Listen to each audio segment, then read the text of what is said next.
The UK has just voted in its 7th Labour Prime Minister, Keir Starmer. We did it! As the results from yesterday's general election trickled in overnight, it became clear that this was not so much a story of Labour victory as it was of Tory defeat.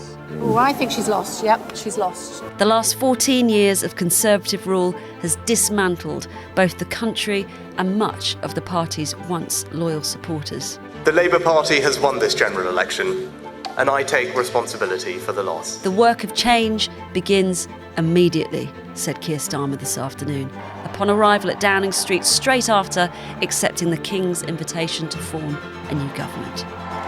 We will rebuild Britain. Our work is urgent, and we begin it today. I'm Hannah Barnes, and this is the New Statesman podcast on an historic day for the Labour Party, an historic day for British politics, and an historic day for the country.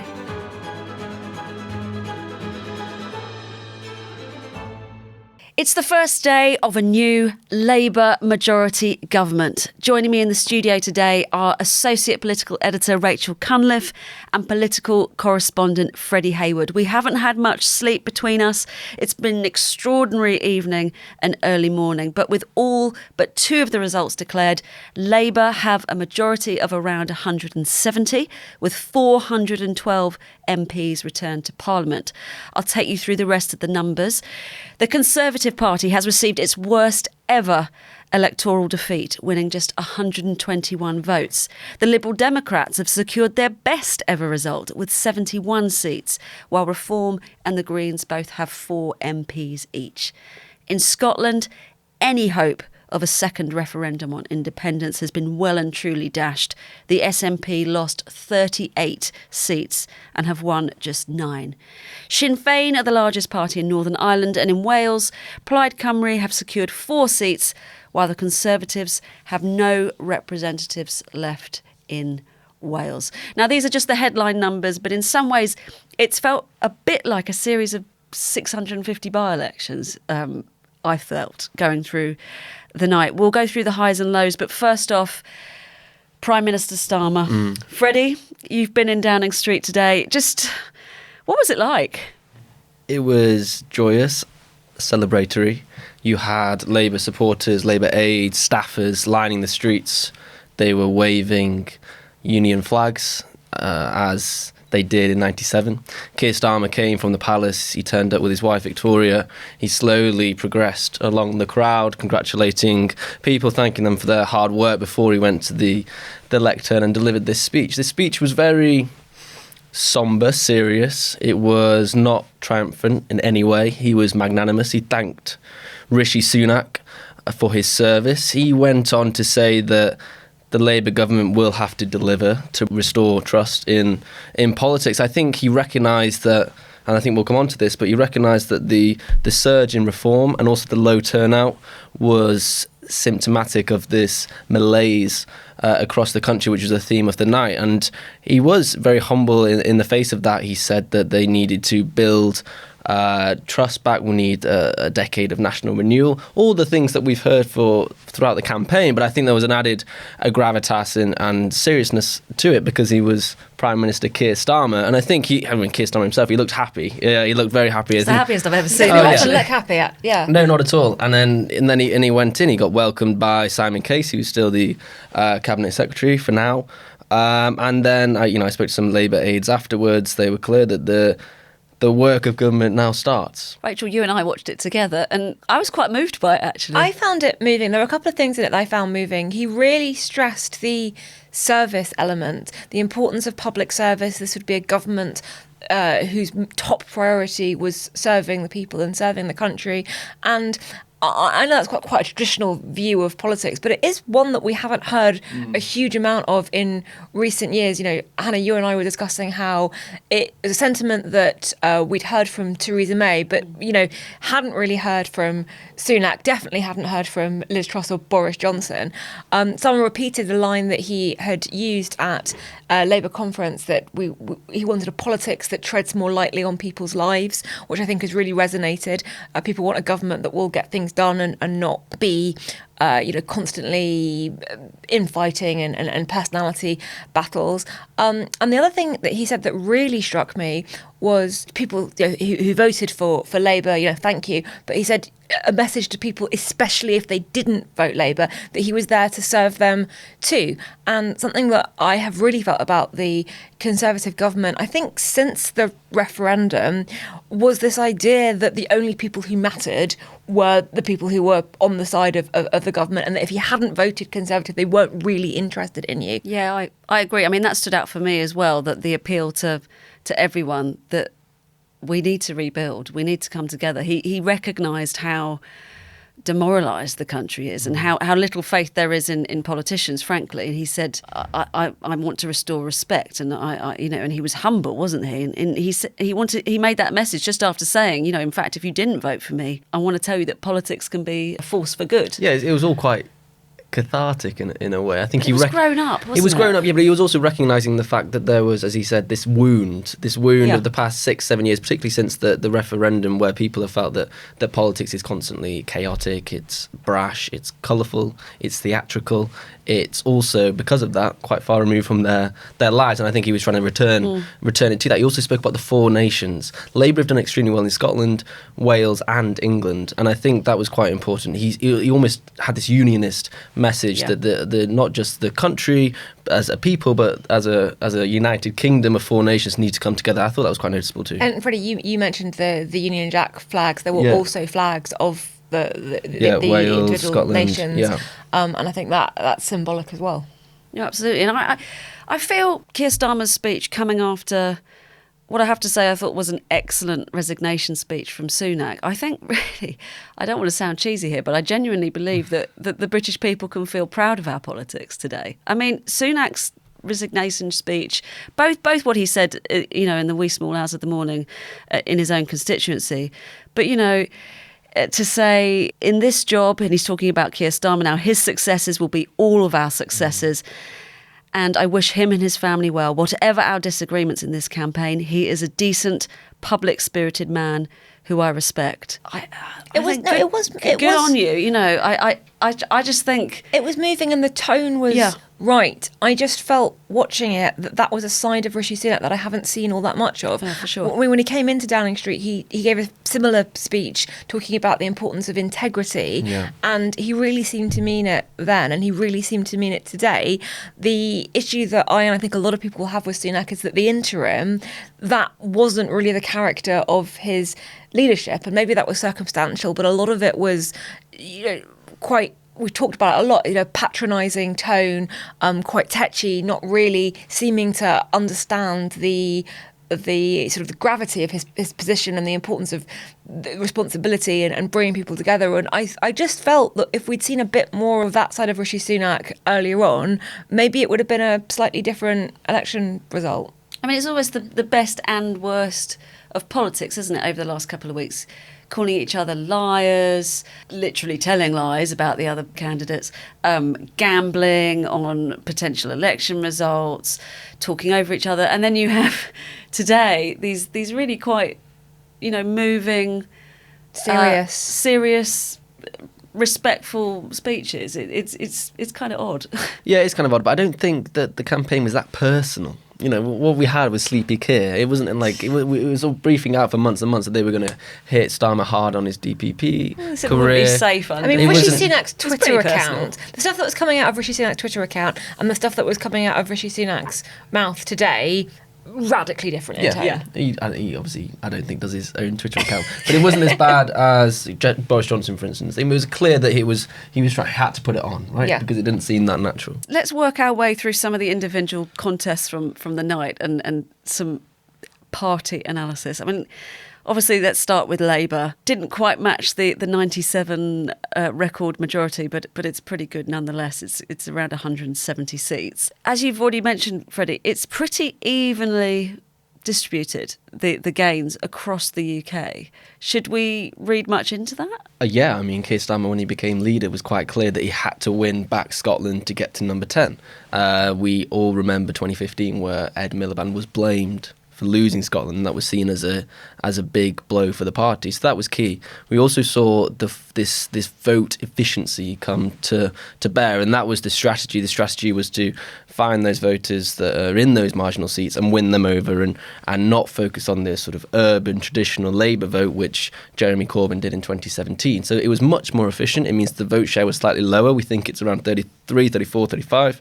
We've not had all the results in yet, which is way lower than what Jeremy Corbyn got in 2017. Yeah. But because it was more efficient, you get this huge majority out of it. Rachel, Craig Oliver was on the BBC this morning, obviously David Cameron's former Director of Communications.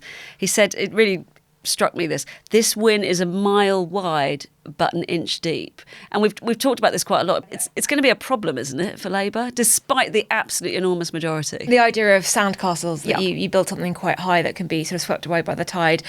Yes, and we will no doubt be talking about that in great detail for the next 5 years here. But before we do all of that, I want to push back on this idea that because Labour's vote was really efficient, that's somehow a problem. When it was the other way around, when they had more votes but it wasn't evenly distributed, they lost the election. And we can have an argument about first past the post versus other forms of voting systems, but this is the voting system we have. This is what Labour had to do to win, and they did it really, really successfully.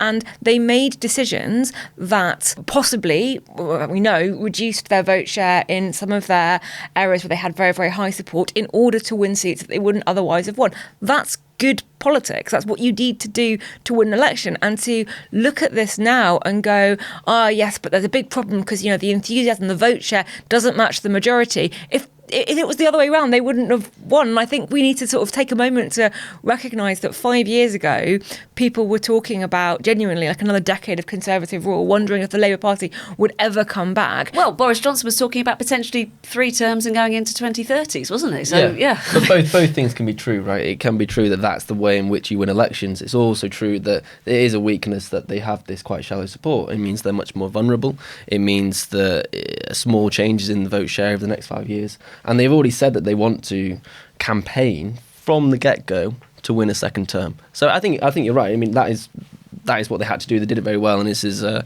unquestioned triumph for Labour. But there are vulnerabilities. I also think, though, that whether they win a second term or not, and maybe we could take 24 hours to enjoy the win of the first term, but whether they win a second term is going to be based pretty much entirely on what they manage to achieve in office. If they manage to achieve some of the stuff that they said they're going to do, they will win a second term. If they don't, and they disappoint the nation, then they won't. The smallness of the majorities matters in a sense of individual MPs feeling a bit more or less insecure, but it doesn't matter in terms of will they be able to get that stuff done. You've got your MPs, get the stuff done, then we could think about a second term. Thus far, -2, but so far we've got 412 Labour MPs returned. But actually, Freddie, it could have been more, couldn't it? We've had this really quite striking contest in half a dozen or so seats where clearly the party's stance on Israel, Gaza has been a major, major factor in people's voting and indeed who was elected. Yeah, this is a huge, huge theme and one of the big vulnerabilities for Labour now. I don't think people thought that the issue of Gaza and Labour's response to it would have such a seismic impact. We've had 5 independents beat Labour candidates. This includes Jeremy Corbyn's one. He's obviously a supporter of Palestine. He's very critical of the party's position on Gaza. Heather Iqbal in Dewsbury and Batley, she lost by 6,000 votes. Heather Iqbal is Rachel Reeves' former spokesperson. Wes Streeting almost lost his seat in East London. He only won it within 528 votes. Shabana Mahmood in Birmingham, her majority, her 28,000 vote majority was cut to 3,000. She said in her speech that she was branded an infidel on the campaign. And then we had independent candidates. You mentioned Dewsbury, didn't you? And then we've independent candidates against standing on a pro-Palestinian ticket essentially took Blackburn. Yeah. They also took Birmingham Perry Barr away from from Labour. And of course, I mean, the biggest scalp of the night, I guess, from a Labour perspective. It's Jonathan Ashworth. Yeah. Jonathan Ashworth has been absolutely central to this campaign. He's sort of seen as one of the masterminds behind Leicester it. He's South. been out with the media every day. He's been up at 4 a.m. every single day. Yeah. He was poised to get a key position in the shadow cabinet, and he's lost his seat. It was a huge shock. I mean, imagine if Wes Streeting lost his seat. I mean, the whole narrative of this election would have been different. So there will be genuine concern about the reaction amongst some Muslim communities to Labour's position on Gaza. And I also think we should recognise the fact that foreign policy has re-injected itself into British politics in a way that I don't think we've seen for a very, very long time. Yeah, I mean, Anoush wrote about that so brilliantly, didn't she, in the Rochdale by-election. And we should say that, well, I'm going to say, thankfully, George Galloway George is no longer Galloway an is MP. no longer a member of Parliament. That's good news. I mean, I found it really interesting. I was flitting between different bits of radio coverage and television coverage. Harriet Harman was on Channel 4's coverage, and really, aside, she didn't attack these independent candidates at all. Well, not while I was watching, but she really put forward a blistering attack against either former Labour MPs or former party members standing against Labour effectively in the same seat. So she did criticise Jeremy Corbyn for that, who obviously won Islington North.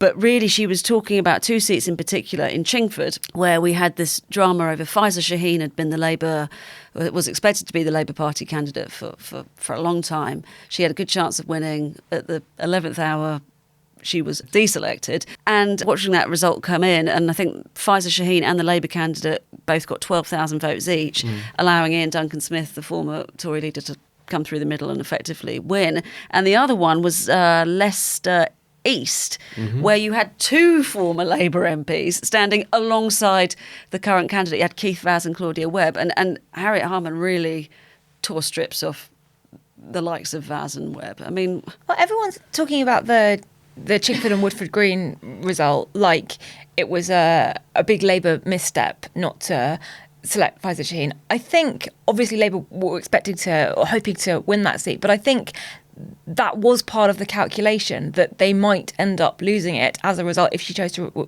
run as an independent. But a calculation was made that they wanted to win seats elsewhere, and they thought that perhaps some of her comments might be unhelpful in that, and therefore it was worth risking losing that seat to have greater gains elsewhere. I also think that she must have known going into that if she decided to run as an independent candidate, there was a very strong chance that she would enable Ian Duncan Smith to come in. And so she made a personal decision that she didn't mind Ian Duncan Smith becoming the MP again if it meant allowing her to have an independent one. So everyone makes, trade-offs and calculations based on that. And people vote with their conscience and the way that they want to. But I don't think I think the size of the reaction in some of those seats where independent candidates won, you're absolutely right, Freddie, it was unexpected just how much foreign policy mattered in this election. But I do get the sense that there wasn't talked awareness. about much at all during the campaign. Well, it wasn't talked about much during the campaign. I think nothing was talked about really. Let's be honest. but also because Labour's position and the Conservative position are quite similar. Do we feel worried, uneasy? I don't know what quite the word is. I mean, listening to Jess Phillips give her acceptance speech. That was harrowing. Yeah, I mean, she faced a really, what sounds like a dreadful campaign against the Workers' Party, that's George Galloway's party, and only came out with a majority of 693. But, the police were involved. It does worry me as a person who lives in this country how divisive society is. Yeah, it's the rise of sectarian politics. It's back, it's rearing its head. Jess Phillips is one of the MPs that has suffered the most threats, the most abuse over the years, and it sounds as if that's only going to get worse. We've spoken about it on the podcast before, but the past 6 months have been extremely dangerous for MPs. Following October 7th, the threats have gone through the roof, the abuse has gone through the roof. We saw MPs like Mike Freer say that he wouldn't stand because of those threats. So it's a genuine concern, because the question is, how can MPs do their job as democratic representatives if they can't speak freely, if they can't walk through their own streets in their constituency without protection? So this question, which we have spoken about before, but I think it's reared its head again, and I think it will be a key point for the next Parliament. What stood out for you in that speech from Jess? Her anger. I think Jess Phillips is one of those politicians who has always been able to sort of channel her anger into really powerful communication, but she was absolutely furiously shaking with fury, and also she wasn't able to speak for the start of it. The jeering and the booing, they interrupted the returning officer. It didn't. She wasn't able to take her children to the count. She said she wasn't able to take her children to the count. She said that the family of Joe Cox had wanted to be with her, and she didn't want them to be there because of the risks and the atmosphere. She talked about an activist with her being screamed at, having her tyres slashed, all of the phone calls that she'd had to make to the police, her security detail. I just think if we have a situation where politicians of whatever party they are don't feel safe or are obviously not safe, then we're just going to erect more barriers between our elected representatives and the people that they're representing. And it's just going to get incredibly, well, it has got incredibly toxic, and it's I can't imagine what would compel somebody to feel that is an appropriate way to behave against somebody, even if they disagree radically with their views. Yeah, absolutely. I mean, best and worst of British politics on display, really. But good for her for actually calling it out. Yeah. There are really no positives for the Conservatives today. Well, it could have been. They could have just had 20 been seats. worse. Okay, it could have been worse. It could have gone under 100. We It could did have been think at worse. one point it was going to be 50, 60 seats. I wrote a piece 2 days ago about the Lib Dems being the official opposition. We've had so many big beasts go overnight, though, haven't we? I think it's a record 12 ministers attending Cabinet have lost their seats. That includes the likes of Grant Shapps, Alex Chalk, Gillian Keegan, Michelle Donnellan, and of course Penny Mordaunt, who many in the Conservative Party wanted and were tipping as leader. She gave quite an emotional, She did. magnanimous speech. She reached out to the Labour candidate and said that she would support her in trying to take on the casework that she had. I mean, it was a well done speech. It You was. know who else gave a phenomenal speech? I thought Jeremy Hunt, who unexpectedly, against all odds, kept Well, he his won. seat. Let's stick with the losers, then we'll come Okay. back to Jeremy Hunt. So other big losers of the night. Jacob Rees-Mogg. Again, actually quite an amusing speech. Theresa Coffey, Steve Baker, Liz Truss. Liz Truss! Liz Truss has made me very, very tired because I was staying up. What's happening? And extraordinary scenes with the slow hand clap. I miss that. So She looked like she wasn't with it. well, the other candidates lined up on stage, no sign of Liz Truss. She loses, and I don't know why I was surprised, but she didn't give a speech. And I just thought, come on, She also can't you be big enough? She doesn't take any responsibility, No. does she? I mean, this It's the forces her. That summed it up. It's Well, the this white forces blob. her to take some responsibility. At least there's some personal culpability for what went on. There's a direct democratic link between her mini budget and her losing her seat, I think. Well, I went to her constituency about 2 months ago, and I interviewed the guy who was standing as an independent against her, who got 6,000 votes, and Liz Truss lost by 600, and he was a former member of the local Tory party, and the overwhelming majority of his votes were former sort of Conservatives. But after I'd spoken to him, I went and tried to chat to people about the constituency and about her, and I could not find anyone who had anything positive to say about her. Few in her party will say anything positive about her. Few in her party will say anything positive about her, but actually it took Rishi Sunak quite a long time to come out and say how wrong he thought that she was during the campaign. But yes, she looked dazed and not with it at all. And then the other thing that stood out for me in terms of the losses were these extraordinary switches, if you like. I mean, Whitney, David Cameron's seat going Liberal Democrat. Maidenhead, Theresa May's seat going to the Liberal Democrats. Finchley and Golders Green, where you've spoken with the incoming Labour candidate, Rachel. Obviously, Margaret Thatcher's old seat going to Labour. I mean, it really has been quite an extraordinary. And if you add in Uxbridge going to Labour, you've got 4 of the 5 constituencies of the Conservative Prime Ministers that are now knotted Tory hands. I think you can now, I saw this on Twitter, and so forgive me if this is inaccurate, you can walk now from Brighton to the English-Scottish border without going through a Tory constituency. I mean, let's have a brief look at who's left then, and the few winners of the evening, and talk us through Jeremy Hunt's speech. I too thought it was an excellent speech. Jeremy Hunt is surprising because he was one of the ones that we thought was certainly going to lose his seat. He was the expected Portillo moment, and actually he ended up being a reverse Portillo, someone we were surprised kept his seat. But he gave this really moving speech where he basically talked about democracy and said that he told his daughters not to be sad that they were moving out of Downing Street, because the fact that we do this in this country, that you tick a box on a paper ballot and that's how changes of government happen, there aren't riots in the street, there aren't people firing bullets. He said there's something magic about democracy. And that made me quite emotional. And seeing the video footage a couple of hours later of him and his wife and his children leaving number 11 Downing Street, moving out, I felt sort of quite proud of the country over that. I did too, and I thought, again, he spoke about Rachel Reeves and Keir Starmer as decent and honest people, and he wished them luck, and I thought it was... actually, Jacob Rees-Mogg said this is democracy, and he said, that's how it goes. We should welcome that. The Liberal Democrats have had an absolute corker, haven't they? Yeah, they've gamed the first past the post system to the T. Massively. To the absolute T. Yeah. They've got a vote share of 11, 12%, and they're going to get 71 seats, I think. That's huge. That's the biggest result that they've had in 100 years. They've won swathes of seats across the south. As we expected, they got some around Manchester as well, Hazel Grove, Cheadle. They got 1 or 2 in Scotland, and the southwest as well. So the Lib Dems have taken up a huge part of the electoral map. They're going to occupy a large part of Parliament.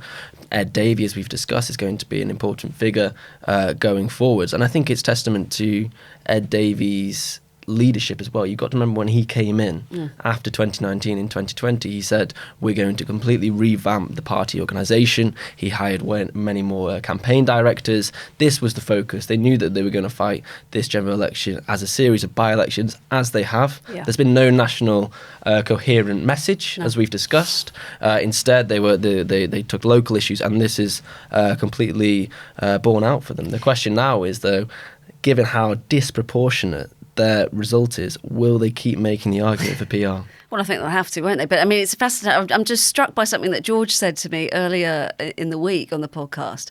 And he was talking about the Lib Dems of essentially choosing to target about 90 seats. Yeah. Now, to win 71 from 90... Well, just going back to that is incredible. Their conference last year, their strategists were saying, on the down low, we're going to target around 30.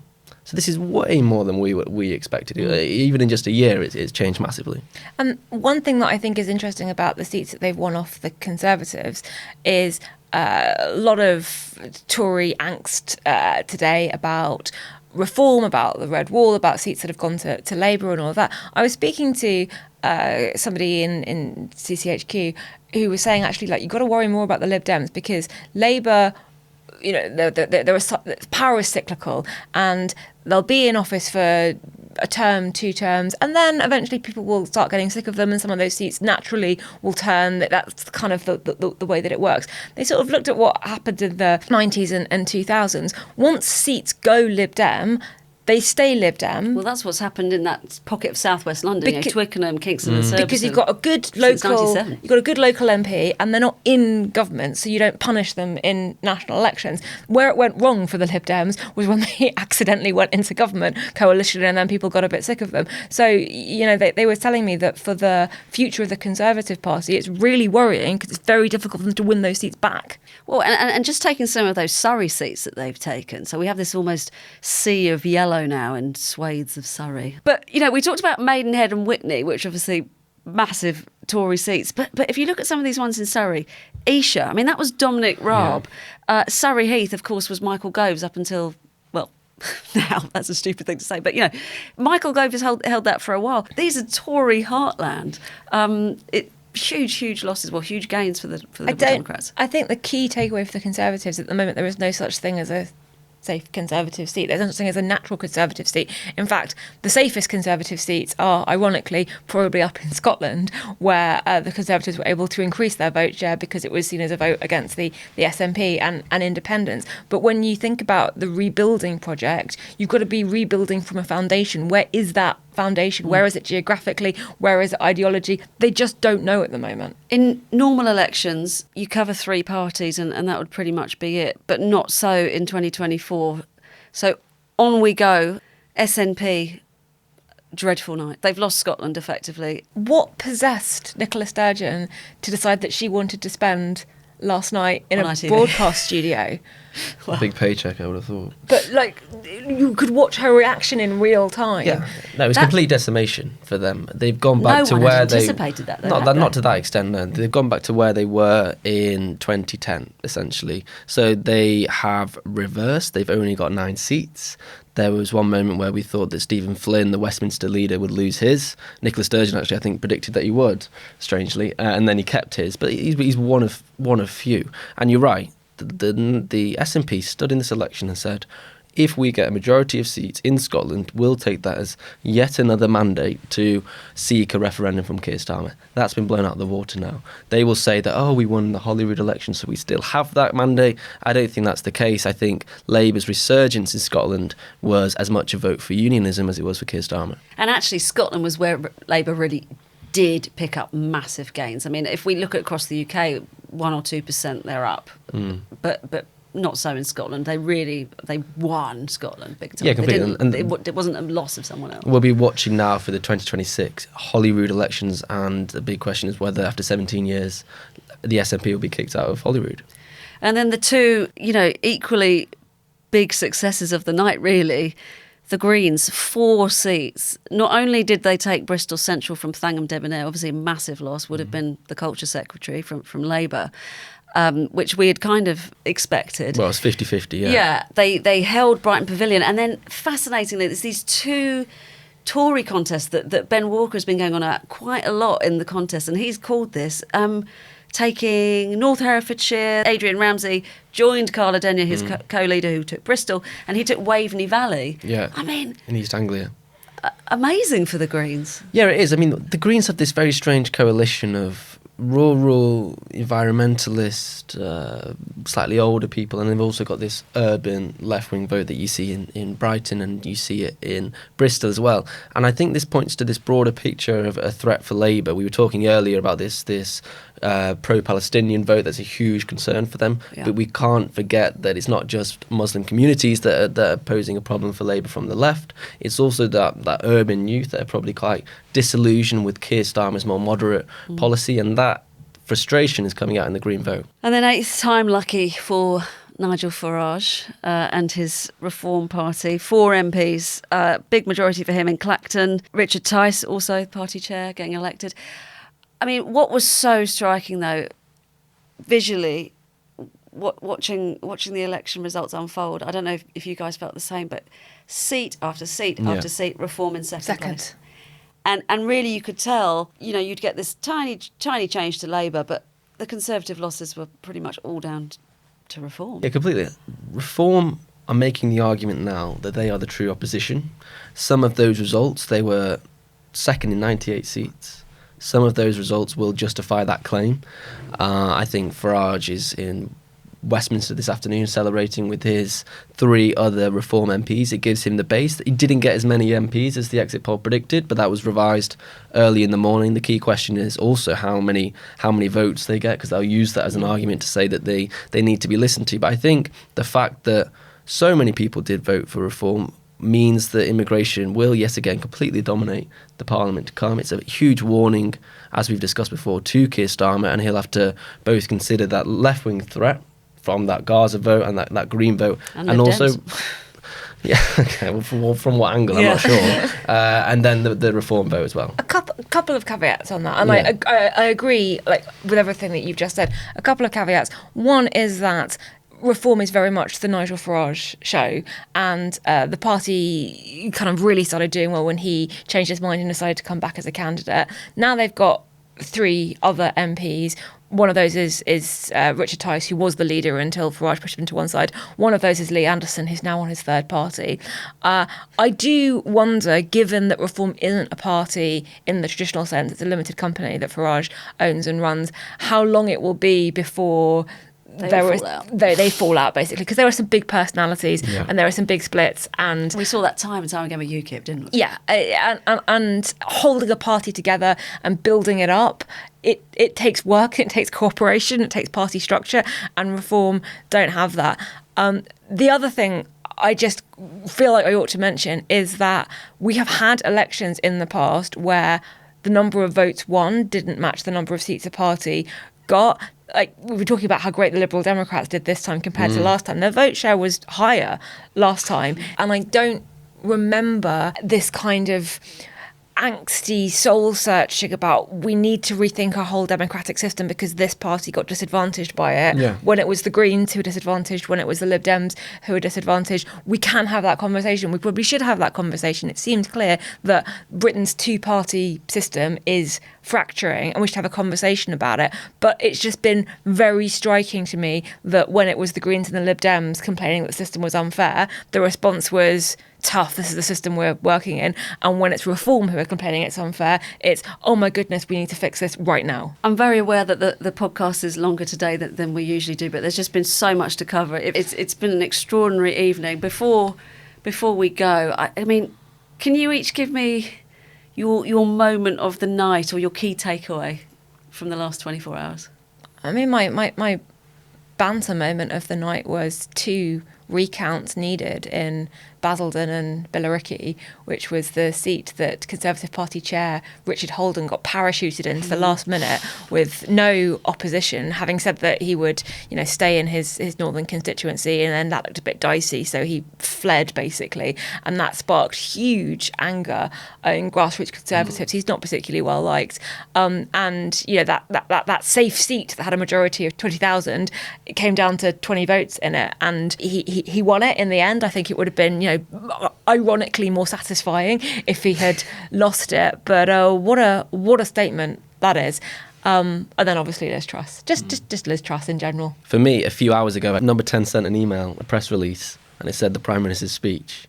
And we've been getting these emails for years and years and years, and the actual person they were referring to has always changed, but it's always been a Tory MP, and now it was Keir Starmer. It took me a few moments to grasp the significance of that, and then seeing him walk through the doors, it was remarkable. It was a seismic moment. And what about you, Hannah? I think for me, we've touched on it. I think I'm just left feeling pretty proud to be British, actually, in our political system. I think, all too often we're very negative about politicians. We've been given good reason to be, but actually, when you listen to those speeches when MPs who have served their constituencies for many, many years in some cases, when they're so gracious in defeat and they genuinely wish well of the people that have defeated them, I think we can take heart from that. And I think to have a leader of the opposition, although obviously Rishi Sunak won't be for much longer, and a Prime Minister who